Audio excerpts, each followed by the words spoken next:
It's Labour weekend in New Zealand this weekend, which means that another long rugby season in New Zealand is coming to an end. Of course, we've already had the Heartland finals last weekend, and now we've got the NPC final, which is taking place at Yarra Stadium in New Plymouth on Saturday. And for once, the NPC final is going to be an afternoon affair, with New Zealand rugby not wanting the premier event for the men's clashing with the Black Ferns versus France World 15-1 opener later that evening. It's crazy to think how women's rugby now takes precedence over men's rugby, but look, that's another video. But before we look ahead to what is effectively a Hurricanes derby, unless of course you consider that a Taranaki consortium owns the Chiefs, we should really look back at the NPC season that's just gone by. For some of these teams, this season feels like it could easily have been last year. I mean, many of these teams' playoff chances were over well before the end of September 2023, including Southland, who somehow managed to have much worse results than last season, despite all the hope and expectation around a young side and 6 tries from Michael Manson. Look, I guess Southland were thrashed less often this time, but they were still struggling to get wins. I mean, there was that final home game against Bear Plenty, which was really painful to watch. But yeah, in the end, they managed to do it literally in the very, very last regular season game in Palmerston North against fellow strugglers Manawatu, and it was literally at that, because that was the very last regular season game in the NPC this season. Really saving the best for last. Speaking of Manawatu, look, while they might have finished ahead of the Stags and won one more game, look, they were still pretty much well off the pace, even though they had the likes of Drew Wild, and they had fleeting cameos from perennially injured Nehemiel Skada. And despite a win against Auckland at Eden Park, look, I still can't figure that out, how that happened, so that's kind of a bit of a shock of the season, and I guess more on Auckland rugby in general shortly. Northland and Otago were probably the biggest disappointments of the season, in my opinion. I guess you got to consider Northland's, when you consider how well Northland did last season, where, they made the quarterfinals and really gave Canterbury a really good fight in the quarterfinal in Christchurch. They both, Northland and Otago, started this season quite slowly. They had some purple patches in the middle, and it seemed like they might be able to make a late push for the playoffs, but ultimately they just fell away. As an Otago fan, I've got to really talk a bit more about the Razorbacks. Look, it was a perplexing season. Look, I mean, the squad was essentially the same as last season, which I thought was very promising and looking really good. You had your Cam Millers, who played a little bit less of a role this season through injuries or other reasons. Here's a bunch of other players, Henry Bell. And look, you had Ben Smith, Bender, joining as backs coach. Look, I know there's the old cliche that great players don't necessarily make great coaches, but he was starting out as a backs coach. He's sort of been working into that role. I thought Ben Smith had the elements to be a good coach post playing careers, and backs, the sort of sorting out the play. The back player was one Achilles heel from 2022, and it just never really happened, did it? And look, they just didn't get the results, and even when they did, it was kind of a bit ponderous. I'm thinking the win against Northland at home, for example. And look, we're going to lose the likes of Josh Dixon, James Flenchies. There's question marks about other players. We'll have to see what happens. But yeah, so it's quite guarded at the moment for Otago. Look, I don't even know if. I think Coach Tom Donnelly will hang around for another season, but yeah, it wouldn't surprise me if they let him go. I mean, he clearly had second season syndrome. So look, we'll just have to see. But I guess one bright spark for me as an Otago fan was seeing the rise of Finn Hurley, the talented outside back. He certainly does his best positions fullback, and I had the pleasure of watching him in Otago's final game against Counties, and man, he looked good, yeah. And I watched that game with my son. Just a truly outstanding prospect there. And look, he's in the Highlanders sort of wider training under 20s window, so yeah, we'll see what happens there. So I'll talk about Auckland's 3 teams in this spot right now, because even though Auckland did finish in the playoffs, it was a far from vintage season for the Auks, and certainly for Counties and North Harbour. Look, they show a lot. All 3 teams are very talented, obviously, which you expect from since they're feeding off from New Zealand's largest metropolitan area. But it was far from, it was far from their best. They were far from their best. They showed brilliance, flashes of brilliance at times. I mean, North Harbour, of course, they had Sean Stevenson, who certainly is having the season of his life. Counties are always pretty strong, and they showed that being Canterbury, that they had the goods to be a top side, and they even had that run where it seemed like they were the form team and might sneak into the top 8. But yeah, look, ultimately it fell flat. Look, Auckland snuck in as expected, but yeah, and they did show some flashes of brilliance on the back of a quite outstanding season by new number 10 Zahn Sullivan, who I think could shows that at least if there's one bright spark for Auckland fans, is that Zahn Sullivan, if Bowen Barrett and goes on, Zahn Sullivan's I think Zahn Sullivan would make a very fine first 5 for the Blues. But yeah, other than that, yeah, it's a rather disappointing season for all 3 Auckland teams. Briefly talking Waikato and Tasman, who signed not a whole lot to talk about them. I mean, they snuck into the playoffs.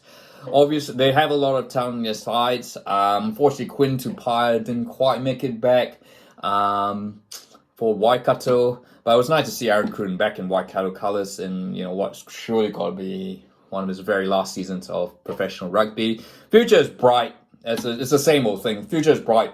The talent's obviously there for Waikato and Tasman, but I guess as their players, I guess they will always suffer when the All Blacks come calling. I think the perfect example, of course, Ethan Blackadder and David Havili using the first few weeks playing for Tasman to prove their fitness. But yeah, look, I guess so a solid season for both sides. Got to talk about Canterbury. Yeah, look, they finished second, or actually third. I apologize. I guess this might be a controversial thing, but controversial question. Is Canterbury still the powerhouse that it has been for the last 25 years or so? Look, I guess it's natural that, you had Auckland in the 80s, 90s, and while they remain, they still continue to be a catch number of players. They're not, Auckland certainly haven't been the team that they were in the 1980s and 90s. And I guess you have now that Tasman, so, now that, in order to play for the Crusaders, you could really play anywhere in the country. It's not imperative that they have to play in Christchurch. Look, don't get me wrong, the Christchurch's metro competition remains one of the best outside Auckland's, but but I guess the depth in Canterbury, and okay, some might say even the coaching isn't quite what it was. They're still producing good players like your Che Pihaki, Isaiah Punawai, Fergus Burke, who was very unlucky to be injured towards the end, and I think that scuppered the Red and Blacks this season. But I guess, yeah, there are a lot of question marks about Canterbury rugby. Look, I don't think it's not related. It's certainly not tied in with the fate of the Crusaders, because let's be honest, the Crusaders remain unbeatable as ever. But of course, yeah, as I said, the Canterbury Crusaders don't have to pick from Canterbury. They can also pick from Tasman and pretty much the whole nation. So, so I guess that is a question mark. I guess, maybe saying as an Otago fan, saying that, kind of want to see Canterbury not being as dominant as they were. But yeah, I'd be interested to hear your thoughts there. Plenty, pretty much, yeah. Look, once again, they blew a big opportunity to make the semi-finals. Despite Manaki Selby Rickett finishing with 9 tries, top scorer in the NPC, which is a pretty remarkable effort given his support. Again, we're talking about more talented players, but unfortunately, the Steamers were kind of haunted by a former steamer, Chase Tier, who certainly was one of the key players for Hawke's Bay. More on them shortly.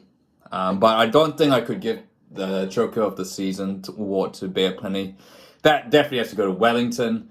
Look, I tried to do a video about Wellington being the new powerhouses of rugby. I think you could argue that Wellington might very well have taken over Canterbury's spot as the powerhouse in New Zealand rugby. But I think then, of course, the last few weeks happened and Hawke's Bay took the Shield. And then also knocked them out the final.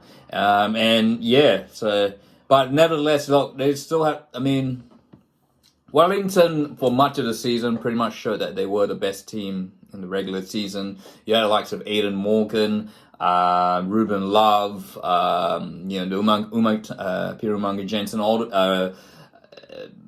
and all those players just still showing up. And really, Wellington should be hosting the final. So it is quite a surprise that they're not. And not entirely, it's a mystery. It is a mystery that as to what happened in the last 3 weeks. Certainly, fit injuries weren't a concern. They had pretty much had everyone on deck. Look, obviously this summer there's going to be looking at what's going on. In Wellington, I guess Taranaki Ellison still remains. I think his job is still fine, and there's still a fine crop of players from the Wellington competition that the Lions can draw on. But yeah, certainly a lot of soul searching for Wellington. Look, when I guess in a season where they were looking set to retain the Ranfurly Shield and the NPC title, they were going to finish with pretty much a bare cupboard. So we've got to talk about the final. It's a dream final, honestly. It's nice to see no city teams because, let's be honest, the cities don't really care about NPC in this saturated, in an era where we're pretty much saturated with Super Rugby and the All Blacks. So it's kind of nice, as particularly somewhere like New Plymouth, which of course the Yarrow Stadium had been out of commission for a couple of seasons due to the concerns about the building codes around Yarrow Stadium. Yarrow Stadium will host a final, although it's going to be a bit awkward seeing, I'm not sure they'll be able to do this. The background is going to be, rather than the 13,000 part of the 13,000 spectators, you're going to see a construction site there. Although maybe the Taranaki might have been able to rope some temporary stands for this game, because honestly, I really don't want to see a construction site for the showpiece final. Taranaki definitely deserve to make the final. Great performance against Canterbury at home.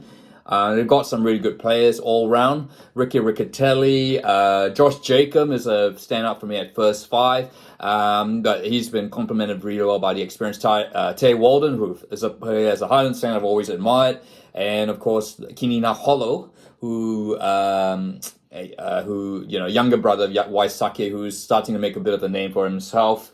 There's that fullback, which I'm going to put in the captions down there because I can't really pronounce his name properly, but he's one player who definitely Super Rugby teams are keeping an eye out on. Then you've got the likes of Josh Lord, who was unlucky to not make the Rugby World Cup squad after a valiant effort from coming back from this really serious injury. And then you've got the really consistent Tom Florence playing there. So it's a complete squad, but they are going to face a tough challenge in Hawke's Bay, who are finishing this, who are the epitome of peaking at the right time. They are. Look, it's not just there's been a lot of off-field headlines about their off-field issues, of course, breaking the shield, and apparently question marks about whatever that white matter was on the broken parts of that shield. But look, that seems to have galvanized them, and they went on to Tauranga to beat the Bay of Plenty. Chase Theatre, of course, has been a key player in that. And then, of course, Chase has also been key in the big win against Wellington, which was a very well-deserved win, even though Wellington did certainly come back late on to make the scores closer. But yeah, look, it's a Hawke's Bay. At the start of the NPC season, I thought Hawke's Bay were a top 8 side. Maybe even had a chance to host one of the playoff games. You look at one of my favorite, Tyrone Thompson, the hooker. He's easily one of the most versatile hookers. And his battle with Ricky Riccatelli will be interesting. You got Devin Flanders, who I think is, could potentially be a future All Black. And of course, speaking of All Blacks, the Hawks were blessed to have two sort of like present All Blacks in the form of Brad Weber, who's really, some might argue, should have been on that Rugby World Cup squad, and Fakatava. And then, of course, they've got Lincoln McClutchy, who I think could be a future All Black first five, particularly in the post Richie Mo'unga and even Bone Barrett era. Yes, he's playing for Moana Pacifica at the moment, but I think he is clearly on the radar of the All Black selectors. And and of course Chase Tier 2 I've mentioned many times. So I think, I'm thinking this is going to be a close battle. Because it's in the afternoon and the weather forecast for New Plymouth is actually rather good. I think it will be I think I'm going to go Hawke's Bay, not simply because, I think their away form's been really good, and because I've got a few colleagues based in the Hawke's Bay. I just think Hawke's Bay are, I think Hawke's Bay are just slightly that better over in Taranaki, and they're away, just because they're playing away from home doesn't mean anything, as we've seen. I think, Hawke's Bay have never won the NPC title, so it'll be nice to see them win it. Particularly, given their resurgence since they were since the Air New Zealand NPC format started in 2000, all the season 2006. So. Yeah, so that's my thoughts on the 2023 NPC season and the NPC final. Will you be watching the game? I guess afternoon rugby, while it's great for the spectators, isn't necessarily great for TV times, because obviously you'll be doing stuff in the afternoon. Of course, cricket season started. We've already got the Plunket Shield on the way, and of course it's Labor Day weekend. Which, speaking of which, I anticipate there'll be lots of people coming over from the Hawke's Bay. It's a 5-hour trip across. Good luck trying to find your accommodation in Taranaki if you're wanting a quick long weekend away. So look, it'll be interesting to see what happens. And look, if you like this, feel free to like, and don't forget to subscribe.